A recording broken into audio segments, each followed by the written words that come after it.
70 सालों में मैंने पहली बार वुमेन्स डे एंजॉय किया। हमेशा किया, ऐसा नहीं है कि नहीं, लेकिन हमेशा या तो अकेले किया या अपने बच्चों के साथ किया, है ना। और शाम को तो बहुत सुनने को हमेशा मिल जाता था, इसलिए दिन में एंजॉय कर लेते थे। शाम को जैसा अनुकूल जी कह रहे थे कि अगर जरा भी कुछ इधर उधर हुआ तो सुनने आज तो वुमेन्स डे है, आज क्यों करोगे। तो आज पहली बात है कि सभी के साथ मिलकर हमने इस प्रोग्राम को जिस तरह से चाहा था, उससे भी आप लोगों के आने से उससे भी ज्यादा अच्छे तरीके से ये प्रोग्राम हो गया। इस प्रोग्राम को करने का एक उद्देश्य तो यही था कि हम सबको थोड़ी देर अपने आप में खो जाए। जैसा मैं देख रही थी अभी आपने गेम खेले, डांस किया, तो ये सच है कि यही पल हमारे अपने होते हैं। अपने होते हुए भी कहीं ना कहीं आप में से, हम में से कोई ना कोई जरूर सोच रहा होगा चाय का टाइम होने वाला है, तो देर तो हो रही होगी। बट एनी हाउ आज का दिन हमने यही सोचा था कि इन सब बातों को भुलाकर हम यहाँ एकत्र होकर अपना कुछ ना कुछ इतने अच्छे से प्रोग्राम करेंगे कि एक यात्रा बन जाए। आज इस शाम को आप सबने आकर बहुत ही अच्छा और यादगार बना दिया, लेकिन मेरा पर्पस इससे भी अलग था। हम टीचर्स स्कूल में हमेशा काम करते हैं और जो भी काम करते हैं यही सोचकर चलते कि आज जो 3, साढ़े 3, 4 साल का बच्चा हमारे पास आ रहा है, 20-25 साल बाद ये एक देश हो, देश का नागरिक है, वो अपने आप में एक देश होगा। उससे एक अकेला खड़ा है, उसके खड़े होने के स्टाइल से, उसकी बात करने के स्टाइल से, उसके व्यवहार से आप ये पहचान जाते हैं। सबसे पहले आप पंजाबी हो, आप क्रिश्चियन हो, सिर्फ उसकी पर्सनैलिटी से, उसके बात करने के स्टाइल से। उससे आगे अगर आप किसी देश में गए हैं, दूसरे देश में, तो वहाँ लोग आपको आपके व्यवहार से, आपकी भाषा से, आपकी वेशभूषा से पहचान कर आपसे पूछते हैं आगे सुनिए। तो अब आप देखिए कि ऐसे भविष्य को आप जन्म देने वाली हैं। तो आपके सशक्तिकरण शब्द मैं बहुत उल्टा बोलने जा रही हूँ कि जब भी ये सशक्तिकरण शब्द लगाया जाता है मुझे कभी भी अच्छा नहीं लगता कि कमी है कहाँ। हम तो पहले से ही सशक्त हैं। अगर आप पुराने जमाने में जाएं तो लक्ष्मी का स्वरूप, देवी का स्वरूप, दिन की शुरुआत, पूजा की शुरुआत हम सब स्त्री रूप से करते चले आए। और ये भी सच है कि ऐसा समय आया कि हमने स्त्री के रूप को भी न जाने कितने रूप दे दिए। वही कारण रहा कि कभी हम कुछ और कभी कुछ बनते चले, लेकिन कुछ भी बने आखिर में हम अपने आप में एक नारी का स्वरूप है। हम नारी हैं, हम जननी हैं। जननी शब्द से मैं अपनी सभी बातों को अगर एक निचोड़ में लाऊं तो आज ही मैं सुनते हुए आ रही थी, गाड़ी में बैठी थी, तो एक लेखक बोल रहे थे कि कभी भी इस संसार का जब अंत होगा तो सौंदर्य इसे दूसरा जन्म देगा। वो सौंदर्य क्या है आप सब लोग जानते हैं। वो सौंदर्य आप हम लोग हैं, जो हमारी अच्छाइयाँ हैं, वही सौंदर्य प्रकृति। आप देखिए प्रकृति, ये भी प्रकृति नारी का स्वरूप है। तो प्रकृति से ही दुनिया में फिर जन्म लेना है। कहीं कोई अंत है ही नहीं किस चीज का, उसमें हम और किस शक्ति की कल्पना कर रहे हैं। सिर्फ इस शक्ति को पहचानने की जरूरत है। हम भूलते चले जा रहे हैं, दूसरी चीजें हम पर हावी होती चली जा रही हैं। अनुकूल जी ने बहुत अच्छे ढंग से आपको जो बात बताई कि कॉलेज, उस कॉलेज तक पहुंचाने वाले भी तो आप और हम ही लोग हैं। उस ड्रग्स को वहां तक लाने वाले भी आप और हम ही में से कोई है। तो कोशिश कीजिए आप अगर जानते हो, इस वर्ष का जो हमें थीम मिला है इस वुमेन्स डे पर, वो है एक्टिवेट एक्शन, एक्सीलरेट एक्शन।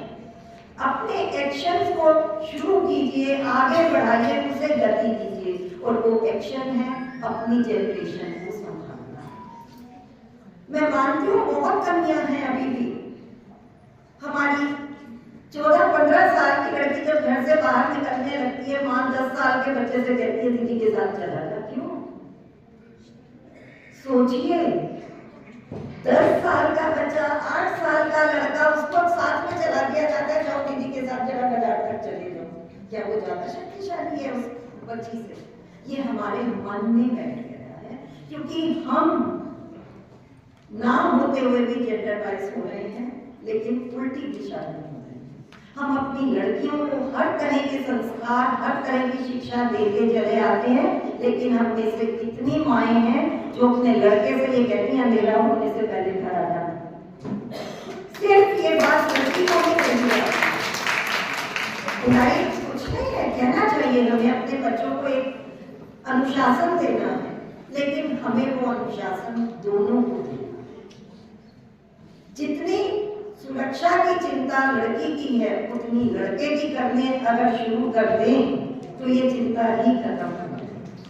तो मेरी आज अगले साल जब यहाँ फिर मिले, तब तक आपसे उम्मीद, आपसे रिक्वेस्ट, आपसे होप है कि आप समाज में जितने भी हम लोग यहाँ बैठे हैं सब वर्किंग हैं, और अगर मैं एक को देखूं तो वो कम से कम 100-200 लोगों से अपने पूरे सेशन में मिल लेते हैं। हमें सिर्फ यही मैसेज देना है कि हमें दूसरे की सारी अच्छाइयाँ हम ले लें, लेकिन अपनी एक भी अच्छाई को छोड़े नहीं।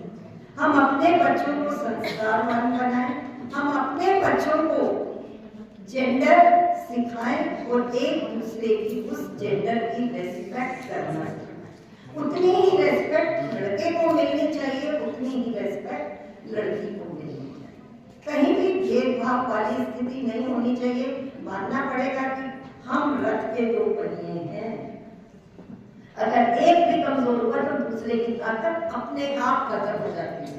आप अगर अपने लड़के को मजबूत कर रहे हैं, लड़की को नहीं कर रहे तो भी, और लड़की को कर रहे हैं, लड़के को ढील देकर छोड़ देते हैं तो भी कमजोर ही रहेंगे। अगर शक्तिशाली बनना है, अगर एक शक्तिशाली देश का निर्माण करना है, तो हमें लिंग भेदभाव से, जेंडर वाइज हमें नहीं होना है, और हमें दोनों को एक साथ लेकर चलना है। अभी हमारे स्कूल में कुछ महीने पहले सक्षम हमने स्पोर्ट्स का किया था, सब जानते होंगे। मतलब मैं आपको पढ़े लिखों वाली बात बता रही हूँ कि क्या होती है। जब मैंने टीम्स बनाई तो मेरे ही टीचर कह रहे हैं कबड्डी में तो लड़कियां नहीं खेलेंगी।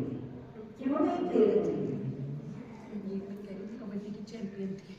कबड्डी में लड़की क्यों नहीं खेलेगी? वो खेलेगी, जरूर खेलेगी और हराएगी भी दूसरों को।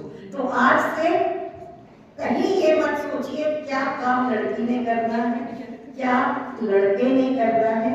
सुविधाएं दीजिए, एक लिमिट में उन्हें सुविधाएं दीजिए, वो सुविधाएं दीजिए जो उन्हें मजबूत बनाए। जहां हमारी वर्किंग स्थिति है उसमें देखिए कि लेडीज के लिए भी उतना ही सम्मान होना चाहिए। कुछ इंस्टीट्यूशन ऐसे हैं, कुछ वर्किंग प्लेसेस ऐसे हैं जहां जेंट्स को ज्यादा सैलरी मिलती है, लेडीज को कम मिलती है। सेम उस पर होते हुए और इस बात को बहुत अच्छे से जानते हैं। हम एक ग्रेड्स अगर कहीं बनाते हैं that is a different thing, पर उस ग्रेड में लड़की और लड़के में, जेंट्स और लेडी में फर्क करना वो बिल्कुल भी ठीक नहीं। तो हमें इंफ्रास्ट्रक्चर पर ध्यान देना है जहां हमारी फीमेल्स फ्री होकर उसका यूज कर सकें। मेरी मीनाक्षी जी से भी ये रिक्वेस्ट रहेगी कि इस चीज पर जरूर ध्यान दें कि हम लोग जब मार्केट जाते हैं या बहुत लंबे समय तक मार्केट जाते हैं तो जेंट्स कहीं भी जाकर फ्री हो जाते हैं, लेकिन लेडीज के लिए कोई ऐसा प्रबंध नहीं होता कि वो अगर थक गई हैं, लेट हो गई हैं और उन्हें वॉशरूम भी जाना है तो कहीं नहीं मिल पाए। पाए, और जो बनेगी है तो वो मेंटेन नहीं होगा। तो हमें इस साल स्पेशली फीमेल्स के उसमें आगे चलना है। जितने हम वर्किंग लेडीज हैं, हमें अपने अपने इंस्टीट्यूशन पर, वर्किंग प्लेस पर इस चीज का ध्यान देना है कि फीमेल्स को पूरी फैसिलिटी मिले, उसको वही रेस्पेक्ट मिले। लेकिन इसके साथ साथ कभी मत भूलना कि अगर हमारे साथी जेंट्स जो लोग हैं उन्हें भी वही की वही रेस्पेक्ट मिलनी चाहिए। यही रीजन है कि उस रेस्पेक्ट में थोड़ी सी कमी आई है कि इतने घर परिवार टूटने लगे। हमने अपनी लड़कियों को मजबूत बनाने के लिए ये तो कह दिया कि सहना मत, सहना मत, कोई भी बात हो आकर बता देना, नहीं। हमें आज से ये देखना है कि अगर हमारी लड़की एक लकीर है, दामाद दूसरी लकीर है, तो छोटी लकीर को खींचने की जरूरत नहीं है, अपनी लकीर को बड़ा कर दीजिए। आज से ये एम्पावरमेंट कीजिए कि आपकी ताकत बढ़ती जाए, ये मत सोचिए कि दूसरे की ताकत को कैसे घटाना। तो मैं सोचती हूँ अगर हम ये 3-4 चीजें पूरे साल के लिए ले लें तो हमारे एक्शन में कोई कमी नहीं होगी। इन्हीं शब्दों के साथ आप सब लोगों का बहुत बहुत बहुत स्वागत के साथ साथ धन्यवाद कि आज की स्कूल की वर्किंग के बाद आप लोगों ने अपने अपने जहाँ भी थे सबने काम किया होगा, और उसके बाद उतनी देर यहाँ आए, हमारे साथ बैठे, हमारी बातें सुनी, खेले कूदे। भगवान हम सबकी लाइफ का हर दिन ऐसा ही बीते, हर दिन हमारा हो, यही मेरी कामना है।